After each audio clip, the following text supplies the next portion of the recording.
आपने बहुत से सीरियल किलर्स की कहानियाँ सुनी होंगी, मूवीज़ में भी देखा होगा, जिनकी दहशत को देखकर आज भी रोंगटे खड़े हो जाते हैं।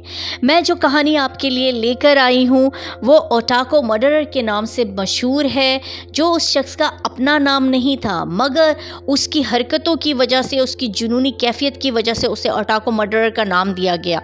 ओटाको एक जापानीज़ टर्म फॉर पीपल है। ये वो लोग होते हैं जो ऑब्सेसिव इंटरेस्ट रखते हैं किसी भी चीज़ के द्वारा, किसी भी शख्स के द्वारा या किसी भी बात के द्वारा, जिनका ऑब्सेशन बहुत ज़्यादा होता है, जुनून की हद तक। तो ये कहानी है सुतोमो मियाज़ाकी, जो कि एक जापानीज़ सीरियल किलर था, जिसने 4 लड़कियों की हत्या की थी अगस्त 1988 से लेकर जून 1989 तक। वो लड़कियों का अपहरण करता, उन्हें किडनैप करता और उसके बाद उनकी हत्या कर देता था और उनकी डेड बॉडीज़ को मोलेस्ट करता था। उसका जन्म 21 अगस्त 1962 को हुआ था जापान में। पैदा होने से पहले ही इसकी बदकिस्मती इसके साथ लग गई थी। जब वो पैदा हुआ तो उसके हाथों और कलाइयों के जॉइंट्स एक दूसरे के साथ जुड़े हुए थे और बड़े होने के साथ साथ इसके हाथ एक भयानक एबनॉर्मल शेप ले चुके थे, जिन्हें देखकर ही खौफ आता था। स्कूल की पढ़ाई के दौरान बच्चे इसके एबनॉर्मल हाथों को लेकर इसका मजाक उड़ाते थे और उसे बुली करते थे और इसी वजह से इसका कोई दोस्त नहीं बनता था और उसे अकेले रहने की आदत पड़ गई थी। इसे कॉमिक बुक्स पढ़ने में का बहुत शौक था, इसे बहुत मज़ा आता था कॉमिक बुक्स पढ़ने में, और इसका स्कूल की पढ़ाई से तकरीबन इंटरेस्ट ख़त्म हो गया था। इसका बाप एक न्यूज़पेपर एजेंसी का मालिक था और वो चाहता था कि ये बच्चा बड़ा होकर इसका बिजनेस में हाथ बटाए, मगर मियाज़ाकी को इस काम में कोई इंटरेस्ट नहीं था। बड़े होते होते वो फैमिली का एक गंदा अंडा बन गया था। इसकी फैमिली को भी इसकी अजीब हरकतों की वजह से इसमें कोई इंटरेस्ट, कोई दिलचस्पी नहीं थी। स्कूल में अच्छे ग्रेड से पास नहीं हुआ था तो फैमिली ने टोक्यो के एक जूनियर कॉलेज में दाखिला दिलवा दिया, फ़ोटो टेक्नीशियन कोर्स में। और ये वो वक्त था जब मियाज़ाकी को महिलाओं में अट्रैक्शन पैदा होनी शुरू हो गई, मगर लो कॉन्फिडेंस की वजह से वो किसी भी लड़की से बात नहीं कर पाता था, मगर किसी रिलेशनशिप में जाने की कुदरती तलब इसमें बढ़ती चली गई। तो इसने कॉलेज में कैमरा लेकर जाना शुरू कर दिया और जब लड़कियां कोई स्पोर्ट्स कर रही होती तो वो इनके बॉडी पार्ट्स की वीडियो बनाता रहता और घर आकर गंदी बुक्स पढ़ता, जिससे इसकी तलब और बढ़ जाती। 1983 में मियाज़ाकी का कॉलेज से ग्रेजुएट होकर निकला। इसकी उम्र इस वक्त सिर्फ 21 साल थी और फिर वो अपनी फैमिली के पास वापस आ गया। और 1988 में मियाज़ाकी की मैडनेस अपने उरूज पर पहुंच गई जब उसके दादा, जो कि थोड़ा बहुत उससे प्यार जताते थे, देहांत कर गए। उनकी मौत के बाद मियाज़ाकी और भी बहुत ज़्यादा अकेलापन महसूस करने लगा। उसने अपने आप को दुनिया से बिल्कुल काट लिया था और अपनी ही बनाई हुई फैंटेसी वर्ल्ड में रहने लगा। उसने अपने दादा की क्रीमेटेड रिमेन्स में से कुछ हिस्सा, कुछ पार्ट्स अपने पास छुपा कर रख लिए थे और इन सारी चीज़ों के बाद इसमें बहुत वायलेंस आ गया था। और एक बार इसकी बहन ने भी उसे रंगे हाथों पकड़ लिया जब वो बाथरूम में नहा रही थी और मियाज़ाकी इसे झांक कर देख रहा था। इस बहन ने अपनी माँ को जाकर सब कुछ बता दिया, मगर मियाज़ाकी ने कोई सेंसिबल रिस्पॉन्स नहीं दिया, जिससे पता चला कि वो सीवियर मेंटल इश्यूज से जूझ रहा है। और फिर आई 22 अगस्त 1988 को मिला मियाज़ाकी को अपना पहला शिकार, एक 4 साल की बच्ची जिसका नाम मैरी कुनो था, जो अपने घर के बाहर खेल रही थी। मियाज़ाकी ने इस बच्ची को खींचकर अपनी गाड़ी में डाला और तेज़ी से गाड़ी चलाता हुआ एक वीरान जगह पर ले गया। इसने बच्ची को गाड़ी से निकाला और तकरीबन 30 मिनट तक, आधे घंटे तक इसके साथ बैठकर इसने बातें की, मगर बच्ची को अंदाज़ा हो चुका था कि वो एक स्ट्रेंजर के साथ खो चुकी है, तो इसने रोना शुरू कर दिया। ये देखकर मियाज़ाकी ने बच्ची का गला दबा दिया। जब बच्ची बेजान होकर ज़मीन पर गिर गई तो इसने इस बच्ची को अनड्रेस्ड कर दिया और मरी हुई बच्ची का बलात्कार कर दिया और इसकी लाश को वीराने में वुड्स में ले जाकर दबाकर वापस अपने घर चला गया।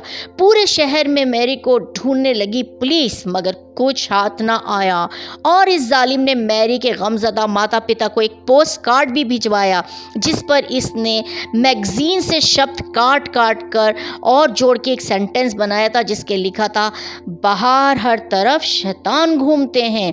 फिर मियाज़ाकी को मिला इसका दूसरा शिकार 3 अक्टूबर 1988 8 को 7 साल की एक बच्ची जिसका नाम मसामी था, वो बच्ची भी अपने घर के बाहर खेल रही थी और मयाज़की ने इसी तरह इसे दबोच कर गाड़ी में डाला और इसे भी जंगल में लेकर जाकर गला दबाकर मार दिया और मारने के बाद इसने इस बच्ची का भी बलात्कार कर दिया और इस बच्ची की बॉडी को मैरीकुनोक जो 100 यार्ड्स दूर दफन थी उसके करीब ही दफना दिया और वापस अपने घर चला गया और फिर इस बच्ची की भी तलाश शुरू हो गई और नतीजा कुछ ना निकला।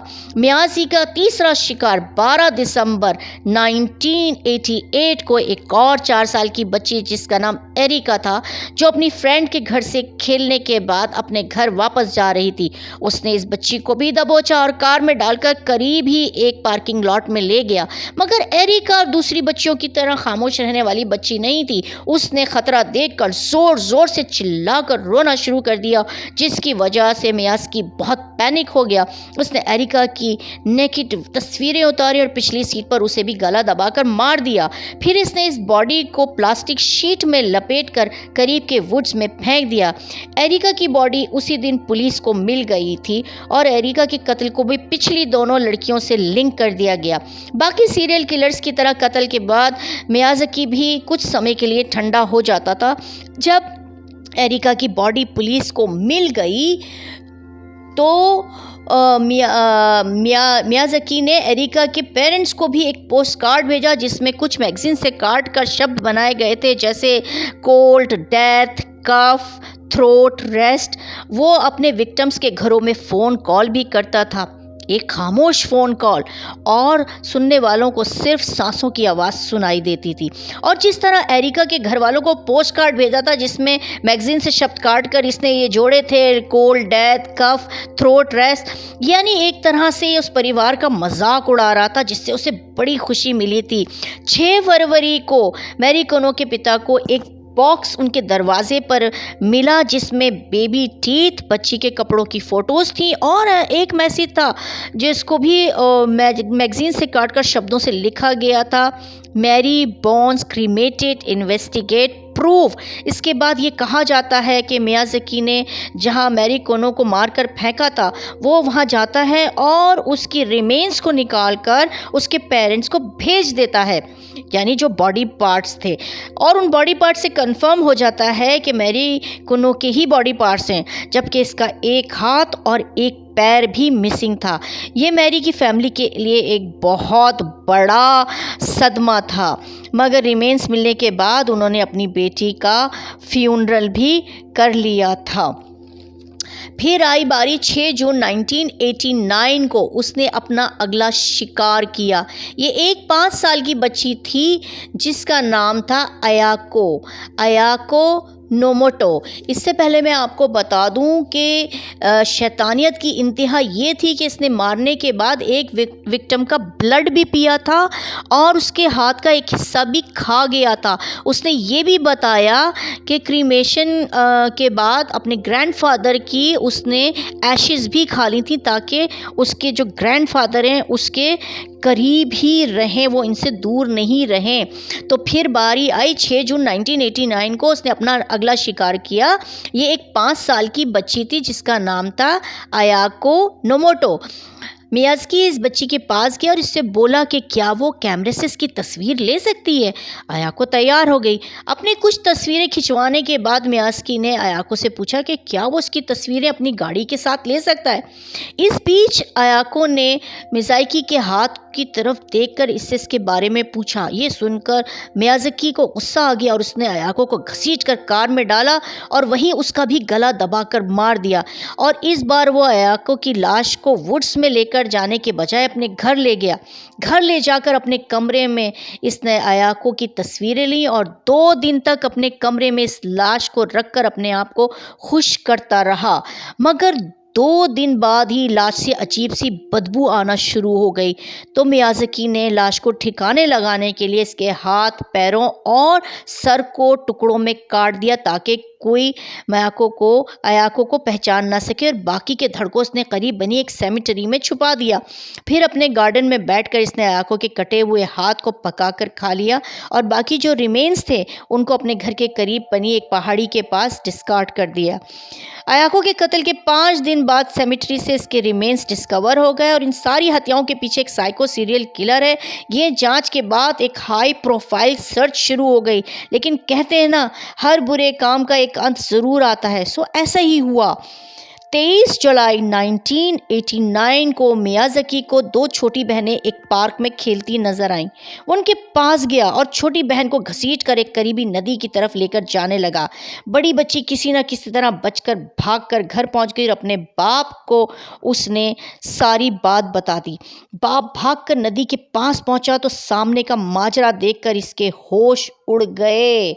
इसने देखा कि इसकी बेटी और मियाज़ाकी टोटल नेकेड थे और यही नहीं, मियाज़ाकी ने कैमरे का लेंस जूम करके इसकी बेटी के टांगों के बीच में लगाया हुआ था। बच्ची के बाप को देखकर मियाज़ाकी घबरा गया और नेकेड ही सीन से भाग गया और करीब खड़ी अपनी गाड़ी की तरफ दौड़ लगा दी। इस बीच पुलिस को कॉल जा चुकी थी और पुलिस इसकी गाड़ी के करीब पहुंच चुकी थी और पुलिस ने मियाज़ाकी को देखते ही गिरफ्तार कर लिया। और जब इसके घर की तलाशी ली गई तो 6000 से ज़्यादा वायलेंट वीडियोस और इलीगल पोर्नोग्राफी और कुछ इसकी विक्टिम्स की रिकॉर्डेड फुटेज मिली और थोड़ी बहुत इंटेंस इंटेरोगेशन के बाद मियाज़ाकी ने एतराफ़े जुर्म कर लिया इन चारों लड़कियों के कत्ल का और इनकी बॉडीज़ की लोकेशन भी बता दी और इस तरह ट्रायल में इसके जुर्म साबित हो गए और 17 जून 2008 को इसे फांसी पर लटका दिया गया। इस बदनामी ने मियाज़ाकी की फैमिली का जीना मुश्किल कर दिया और इसके बाप ने अपना बिजनेस बंद कर दिया और 1994 में आत्महत्या कर ली। इसकी बाकी सारी फैमिली कहीं गुमनामी में गायब हो गई। तो ये थी जापान के इतिहास में लिखी एक भयानक कहानी। उम्मीद है आपको कहानी सुन के अच्छी लगी होगी। Keep watching. फिर मिलते हैं अगली किसी वीडियो में।